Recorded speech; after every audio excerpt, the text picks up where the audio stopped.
Hi, everyone. Welcome to the show from the kitchen to the stage in 52 weeks, where we help women stop overthinking. And today, our guest is Lindsay Ford.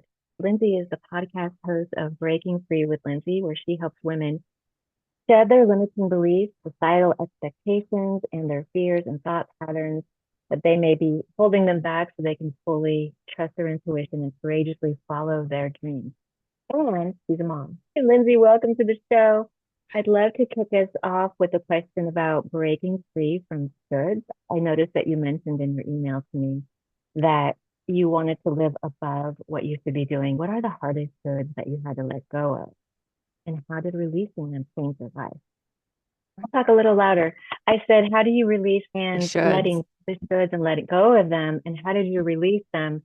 And what changed in your life when you did? Okay. So the first step for me was noticing what was coming up. I was going through so much transition over the last few years, and part of that was homeschooling my kids. I was a stay-at-home mom, and then facing a separation. From the outside looking in, people thought I should go back to work, get a job, put my kids in school, um, and that I should not cash in my savings and go traveling, which is what I did. And you know what? I had those own judgments because everything I was doing was really defying all logic and reason. In some ways, it was a gamble to cash in some savings. But for me, I knew the life I didn't want. I had been a full-time working mom, never seeing my kids. Then I moved into being a stay-at-home mom and homeschooling them. And I knew the life I didn't want.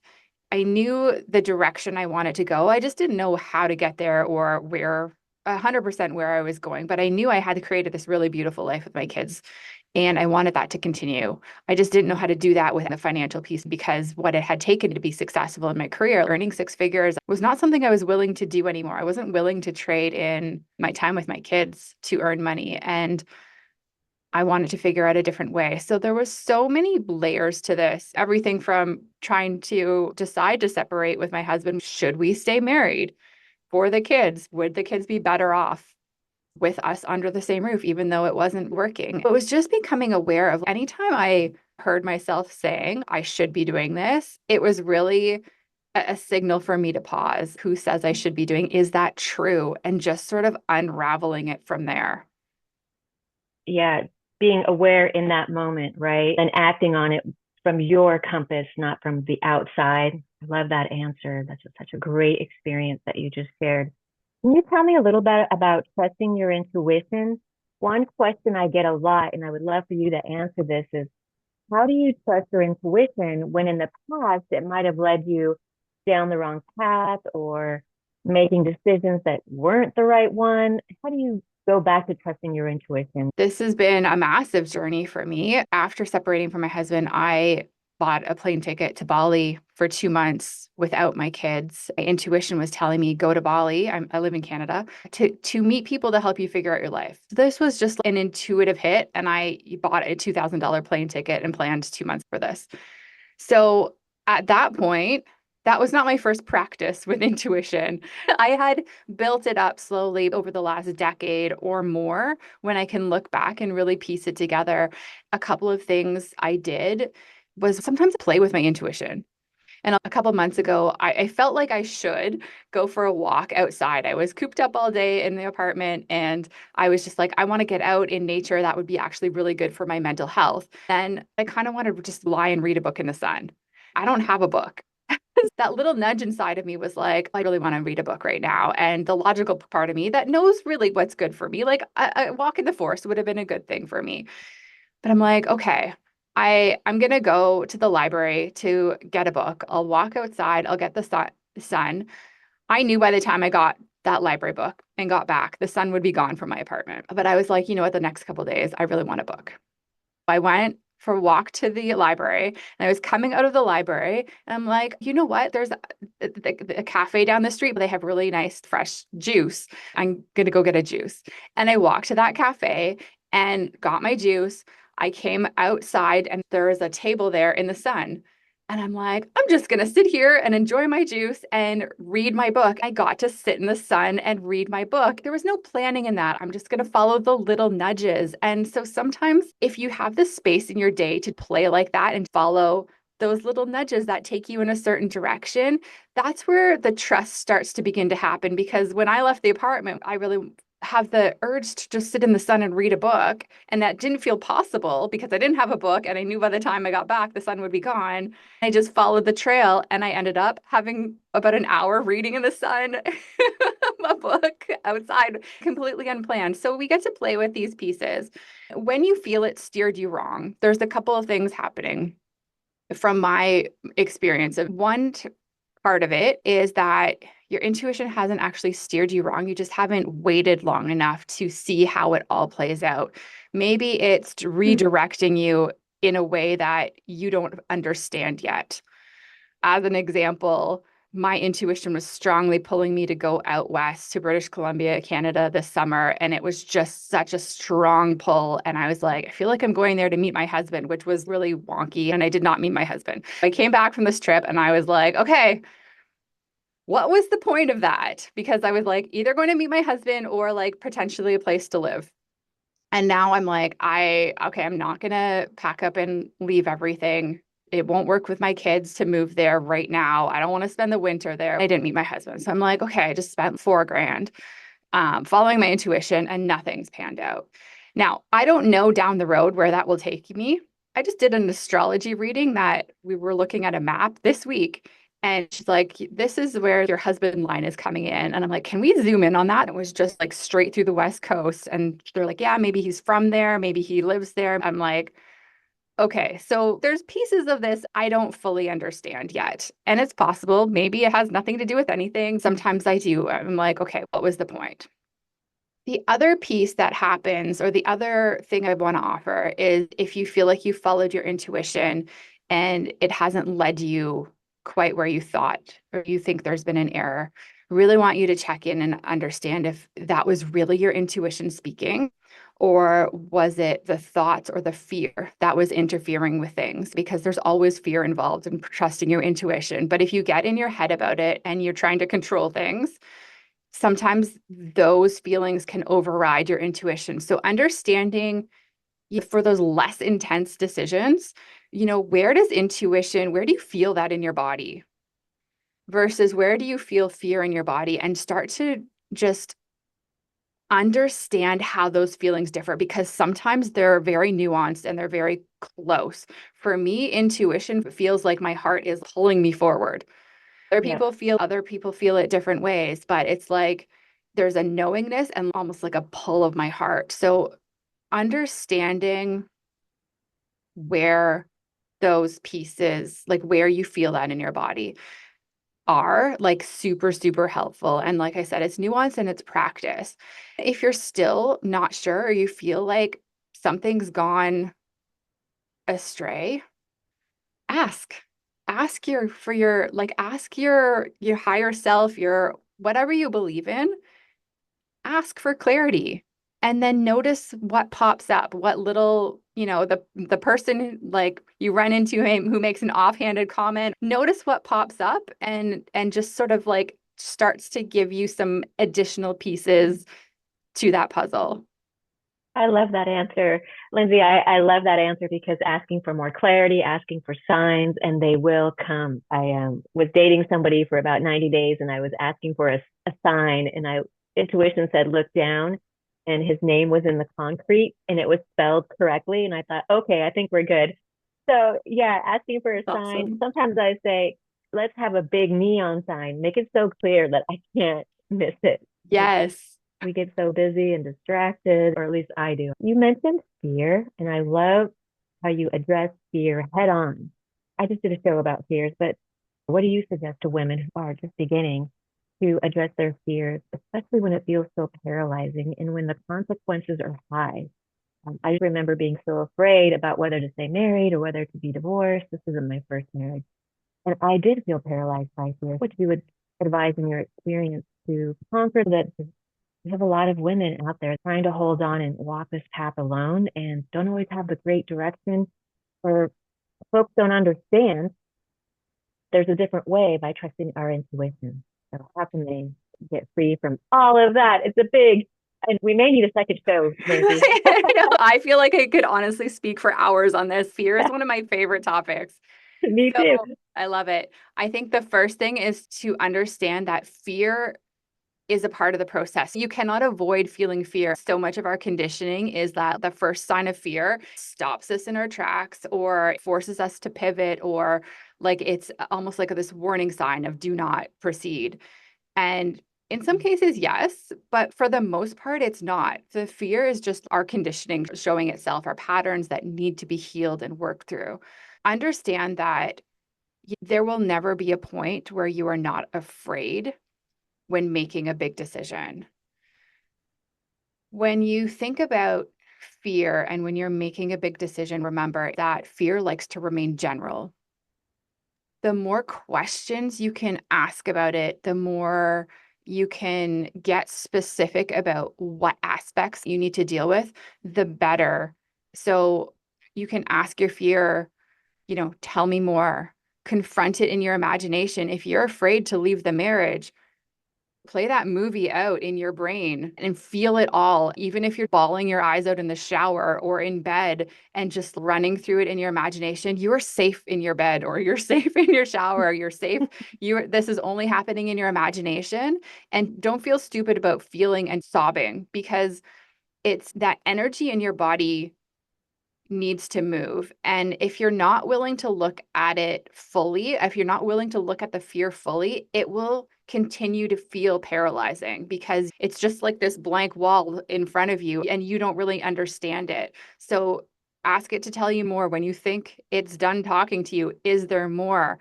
Is it true? That's another really good question to start to ask yourself. And you can start to just like unravel the pieces of what the fear is telling you. And oftentimes, when you confront it in your imagination, the power of it just dissipates. So it's not that it will go away completely. Sometimes it does, but you realize that this is in fact ridiculous, what you're afraid of. That's a great realization, because some things feel very overwhelming and daunting. When I was leaving my marriage and I didn't have an income, that would put me into instant tears. And then less than a year later, I was happily on my way and thinking this is totally fine and manageable. But I was able to go there in my imagination first. The other piece of it is, if you're facing this really big decision, in most cases, you can change your mind. Maybe not something like going back to a marriage, but in my case, where I was like, should I get a job? Or should I cash in some savings, start traveling, and trust myself to figure out? That was a big decision. But I could have got a job and then changed my mind and done something different. Or I could have gone traveling, and a couple weeks in, I could have said, no, this is not working out. I'll just go back and get a job. For the most part, decisions don't have to be permanent. I'll give you another example. When I was quitting my successful career and walking away from that big salary I was walking away into starting a business at the time. That was in between the like homeschooling or before the homeschooling. With that decision, I planned and saved, and I said, how much money do I need for the first year to cover expenses? It wasn't to replace my income. It was to cover expenses. How much money did I need to buy myself a year? And then I decided with my husband at the time, we'll try this for a year and reevaluate at the end of the year. Maybe I couldn't go back to that exact job, but it was trusting that I was still employable and that I could go get a job. Right? Everything, I think, no decision is ever permanent. There's ways of backtracking. It might not be to exactly what you had, but chances are you don't want exactly what you had anyway. Every step you take, no matter which direction you go, is a step where you're gaining further clarity on what you want or don't want. And then you're making new decisions from that different perspective. So it's all a piece, even though it might seem like a failure at the time if you're backtracking. It's all just the steps that you needed to take. If you don't trust your intuition, or your intuition leads you astray, or you go against your intuition, great. That's just more information you're getting, more clarity you're getting along the road. And then you just pivot from there. It's really no more complicated than this. That's so true. We could always make a different decision, which nothing is ever permanent. Definitely. I love that approach. And it keeps things flexible and so hopeful. Like in my experience, I've been told, Linda, you've made a mistake. And I'm like, oh, I'm just growing and learning. I mess up all the time. That's how I learn. Sometimes I back into these things by doing what I don't want and then figuring out what I really would love to do instead and taking that risk. Which leads me to the next question. The courage to start over. You started over, leaving that six-figure job, transitioning to being a single parent, starting a parenting coaching business. How did you gain the courage to change your life over and over again when it seems like that'd be really tough? So I'd like to hear more about that. How did you get the courage to start over so many times? Oh my goodness. I feel like this is just like an evolution I'm on, and I wish it would stop, honestly. It's so uncomfortable. I mean, it's so fun in many ways because I get to live in this really present space, but Yes. but it's so uncomfortable because I'm someone that has always loved having a plan and having that security and learning to be in this space of knowing I'm okay with all of the change and all of the discomfort. I feel like I'm so, I say this when I'm dating. I'm like, it appears my life is a mess on the outside, but I'm like so stable inside. So it's been one step at a time, trusting my intuition as I went, and like you said, backing into things, or when you see something you don't want, that's a great opportunity to say, thank you, universe, for showing me what I don't want. I know now I want this instead. It's been an evolution. Sometimes I have little 5-year-old Lindsay moments where I'm like arguing with my Mm. intuition. I'm just like, I don't want to do that. I'm glad I'm not alone. I can relate. I sit with all of that discomfort and fear. And I know now at this point, I don't have it all figured out, but I know my intuition doesn't lead me astray. And I have that trust in myself to know that even though I'm tripping and stumbling, I'm not going to fall down to a point where I can't get back up. I have a deep faith that life, the universe, and the divine and all of that has my back, but also that I am capable of figuring it out. And life keeps showing me that when things feel overwhelming or impossible, solutions just magically appear.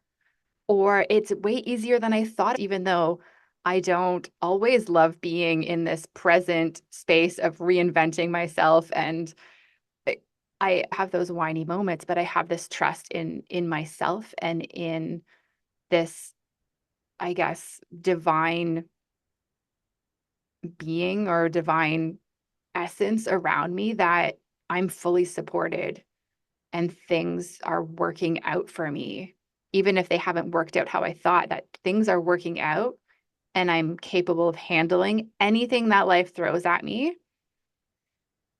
And that when it feels too overwhelming, I can always ask for help. I can always ask for not so many things to be thrown at me for once and watch as things just sort of resolve themselves. I have lots of experience with navigating this to a point where I just trust it now, even though it's deeply uncomfortable.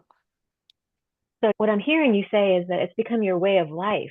It's Yes. not you're easily able to step into it, even though it's uncomfortable, but it's your way of life. It's your foundation. It's your go-to now. What a wonderful way of saying that and sharing that experience. I work with a lot of women who overthink everything and they can't help it. Asking them to do what you've precisely done, it's such a light that you can shine for these women. It's going to be uncomfortable, but And overthinking is harder.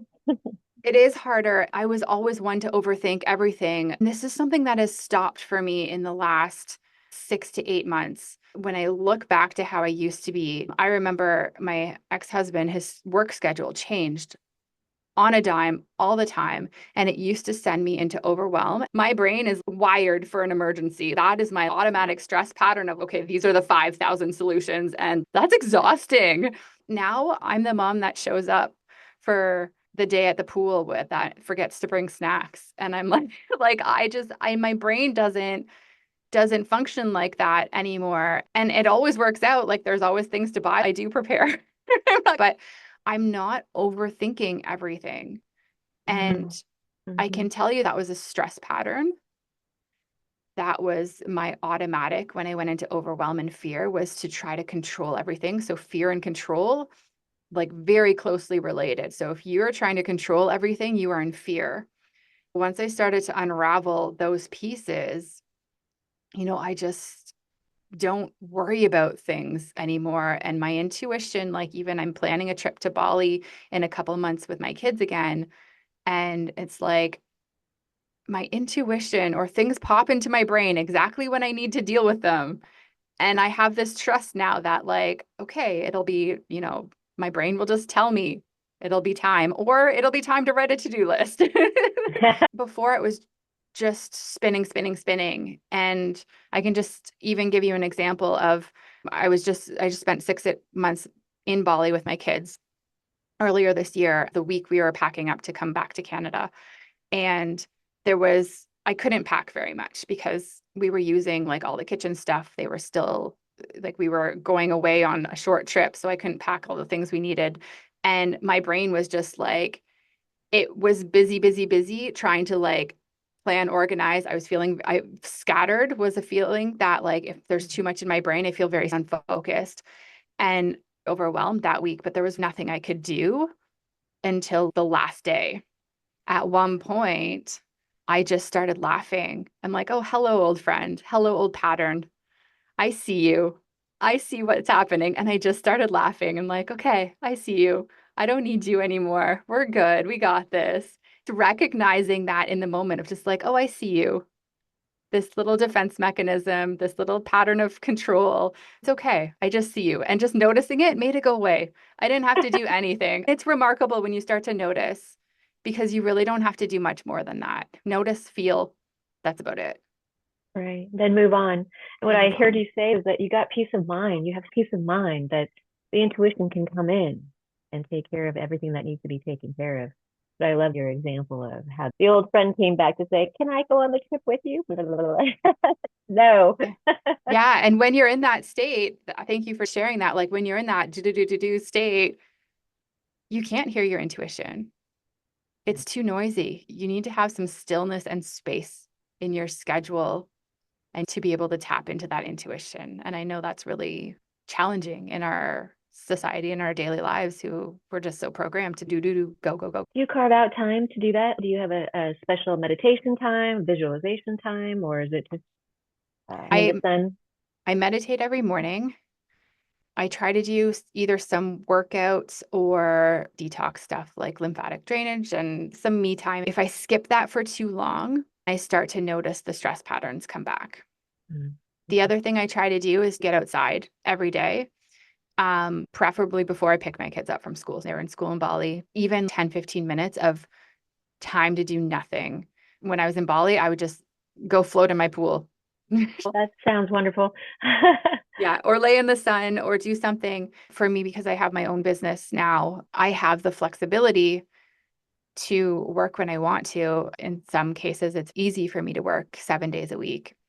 I don't tend to work all day, every day, 7 days a week, but setting boundaries around my work and screen time and how often I'm looking at my phone, because that's really addictive.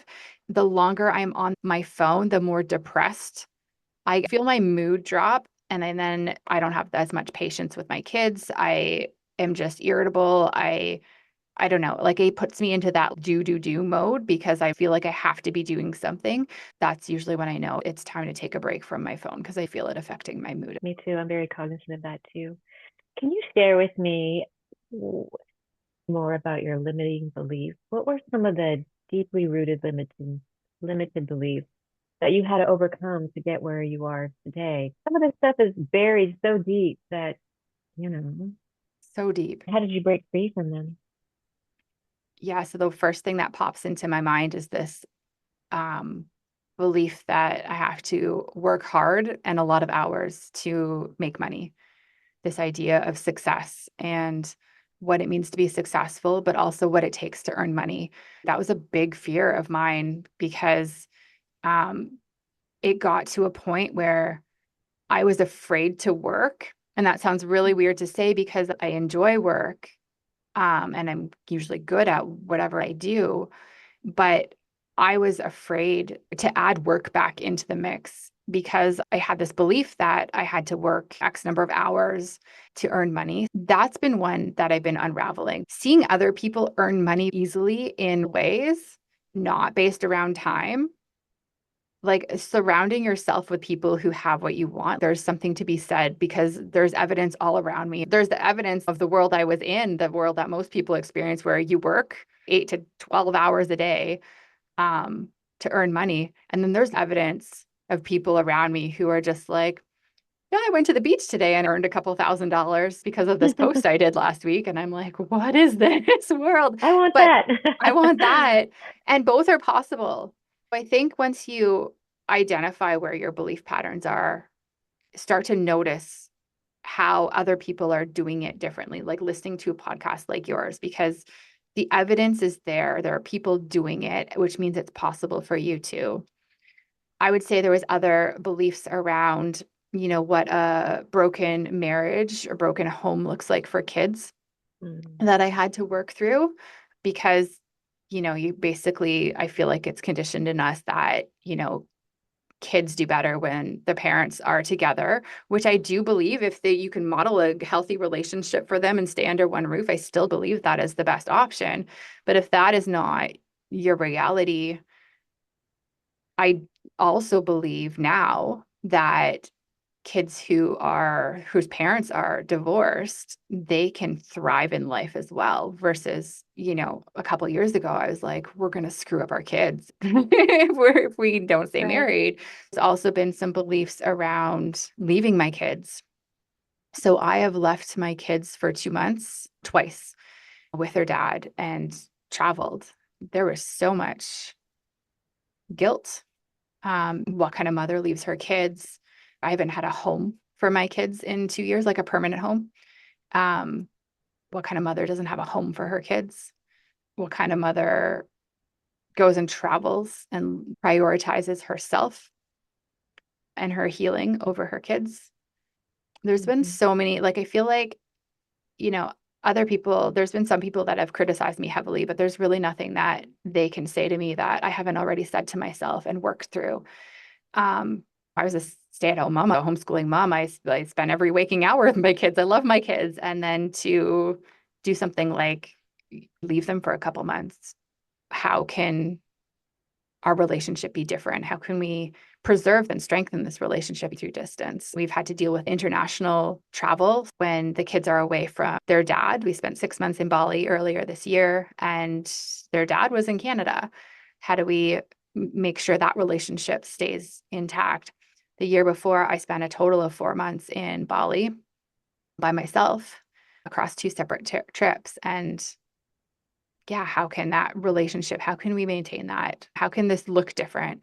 And I feel like, with some of this stuff, it's like this, I have a belief that you get to make your own rules. You don't have to follow anyone else's script for you. And you get to decide what you want to do with your life. And you can consider all the people involved. And there's no one solution that was perfect. So even in this scenario where like I left my kids and headed to Bali, had I taken them with me, they would have been away from their dad. Had I stayed at home, I wasn't then trusting my intuition. I wasn't healing. I wasn't um, working on myself to figure out how, like, where I wanted to live, what I wanted to do to earn money, how I wanted to create this life for us. There was a time that I needed. So I feel like under every scenario, there's pros and there's cons, and even things like school and educating my kids. We've done so many different versions of education, and there's pros and cons to each. And I think when we can start to see where the beliefs come up, we talked about the shoulds earlier, that's an indication that there's a belief there. Where you're Mhm. beating yourself up, where you're feeling not good enough, where there's fear, where you feel judged either by others or yourself, those are all indications that there's some limiting beliefs there, or there's some beliefs there that you need to address. I like that answer because, with the limiting beliefs, sometimes we don't even know where they come from.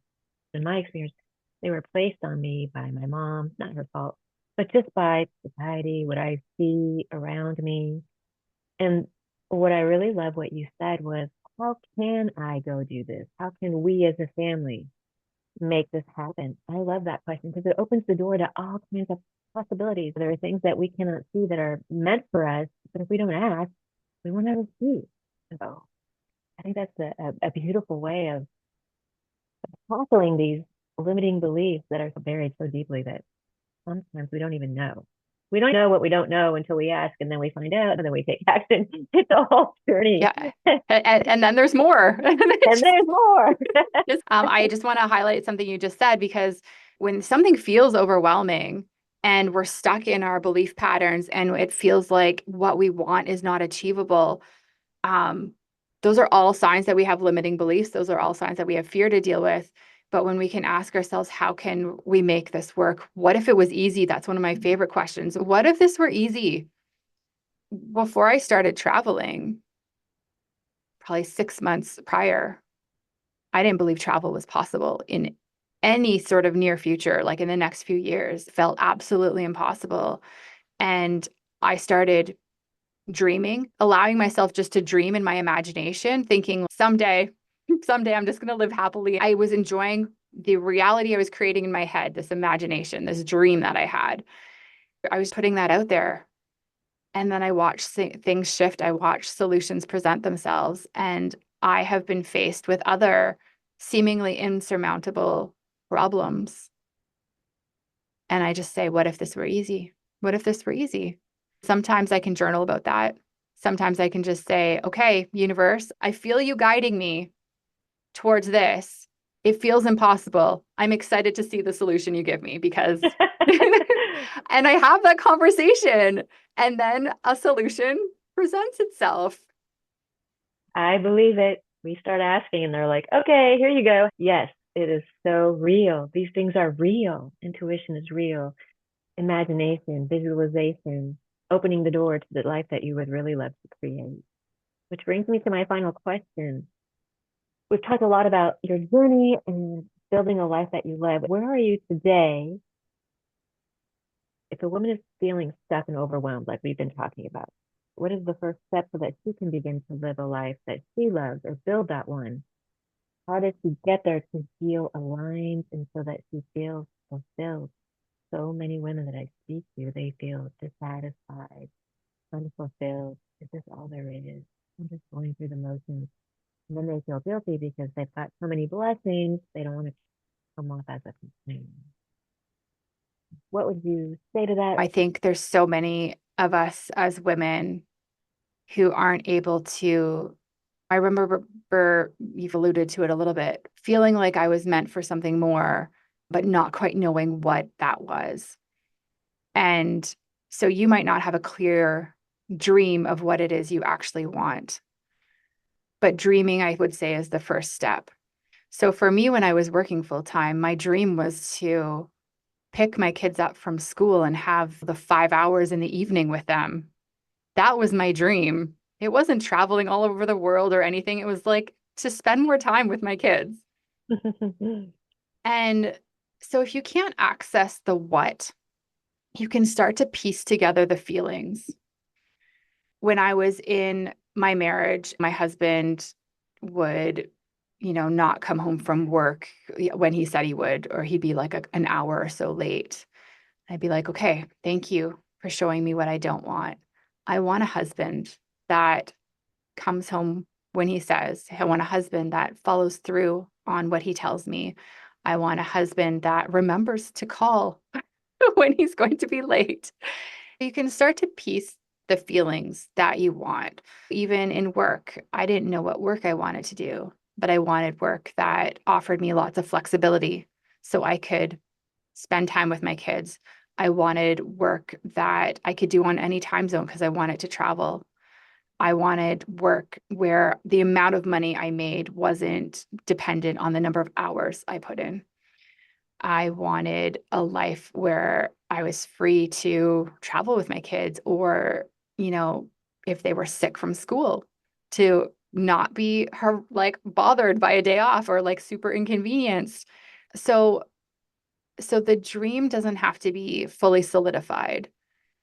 And when you go into like the manifestation world, your dreams don't necessarily, what you think of isn't necessarily what becomes your reality. It's what you feel, that your feelings more align with what you're manifesting. If you can get into the feeling space of, what you want, whether that's in your imagination or if you just do things that bring you joy for the sake of joy. Like a couple of years ago, I wanted to learn Spanish. I wanted to learn Spanish for the previous decade, and I always talked myself out of it. I have no use for that language in a practical sense. But I started doing it just for the joy of it. So just start doing things for the joy of it so you can feel what that's like. And things will expand from there. So don't we so want to know the end destination of where we're going, and we never will. So let's just drop that, or it will never go. We want to have the full plan laid out from A to Z, and it never works out. It never works out like that anyway. So just like a few steps at a time. So that's Yeah, that. Yeah, start dreaming, focus on the feeling, add more joy, and take one step at a time. That's all, one step at a time. You'll get more and more clarity and feel more and more expanded as you go. that's wonderful. Thank you so much, Lindsay, for that question. I know we've gone deep, we've gone all around, and here we are, and we've landed the plane. I just really love that answer because it is one step at a time, one moment at a time. I love your awareness. You're 100% in the moment. It's a joy to see. And it was a pleasure. Thank you so much, Lindsay. Have a great rest of your day. And Thank you for this conversation. thank you. You too.